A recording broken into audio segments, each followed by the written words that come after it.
माझ्या सर, पाठीशी दिल्ली आहे. हाईकोर्ट किती की काळ्या जो भावल्या जज है, बांधल्या तरी उनके घर पे कैश जली हुई बरामद हुई है। बड़ी शॉकिंग सी घटना है, क्या कहना चाहेंगे? क्या कहेंगे, उसके ऊपर हम 2 दिन से बोल रहे हैं। अब चीफ जस्टिस ऑफ इंडिया ने एक 3 मेंबर कमेटी का गठन किया है और एक वीडियो भी अपलोड किया है, आपने देखा होगा।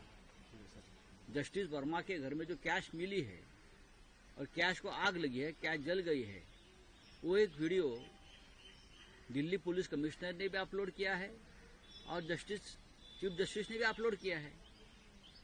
तो बहुत सी बातें सामने आ रही है ना, लेकिन ये किसके कार्यकाल में हो रहा है?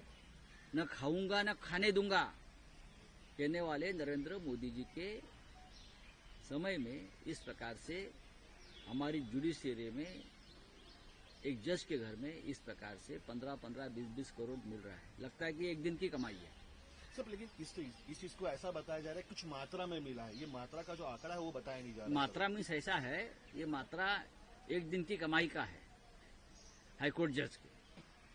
ऐसे लोग बोल रहे हैं दिल्ली में था। जो आंकड़ा आया है, जो मात्रा आई है 15 करोड़ कुछ नहीं दिल्ली में। ऐसी भी दिल्ली की अगर ये चर्चा है जुडिशियरी के बारे में तो ये बहुत गंभीर बात है। इसलिए तो मैं कहता हूं कि शिवसेना को न्याय क्यों नहीं मिला सुप्रीम कोर्ट में, उसका कारण ये है, न्याय व्यवस्था दबाव में है और न्याय व्यवस्था भ्रष्ट है। इसलिए हमारे जो 40 विधायक जिसने 10th शेड्यूल का उल्लंघन किया और पार्टी छोड़ी, उनको प्रोटेक्शन दिया सर्वोच्च न्यायालय।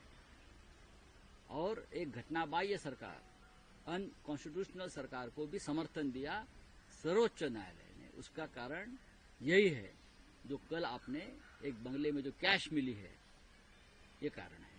सर, एक तरफ दिशा सालियान के पिताश्री ने फिर से पिटीशन दाखिल किया है और दूसरी तरफ कल सुशांत सिंह राजपूत केस का क्लोजर। बात ऐसी है, ये भारतीय जनता पार्टी के लोग अपने विरोधियों को बदनाम करने का कोई मौका नहीं छोड़ते। हाँ, ये ढोंगी लोग हैं। क्या है, दोनों केसेस में सीधा रिपोर्ट आया था और जांच हुई थी, आत्महत्या है, सुसाइड है। ये बार बार हुआ है, फिर भी किसी को पकड़ लेते हैं और पिटीशन करवा लेते हैं।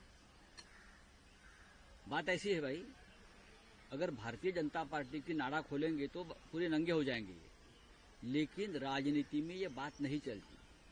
कुछ चीजें संभाल कर रखनी चाहिए, खास करके अपनी फैमिली को, किसी के फैमिली को आप राजनीति में और बदनामी के शिकार मत बनाइए। सर, लेकिन इसीलिए राणे साहब कहते हैं कि कॉल किया था उद्धव। कोई कॉल नहीं किया। मैंने उद्धव ठाकरे जी से बात की, उद्धव जी ने कहा, इनकार किया, ऐसी कोई बातचीत हमारी नहीं हुई है। अब झूठ बोलने का भी एक मर्यादा होती है।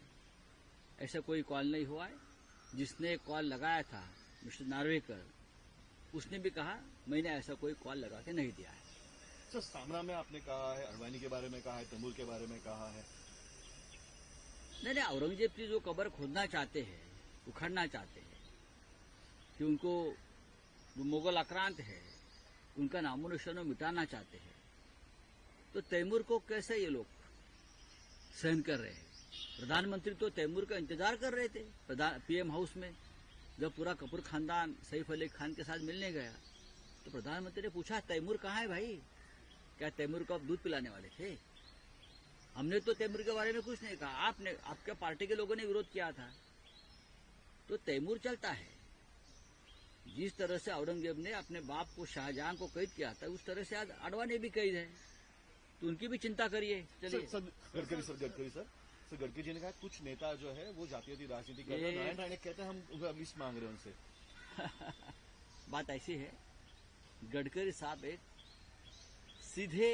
सीधी राजनीति करने वाले नेता इस देश में, जो आता है मुंह में बोल देते हैं, वो जहर नहीं फैलाते। मैंने देखा है, गडकरी साहब की बात 100% सही है।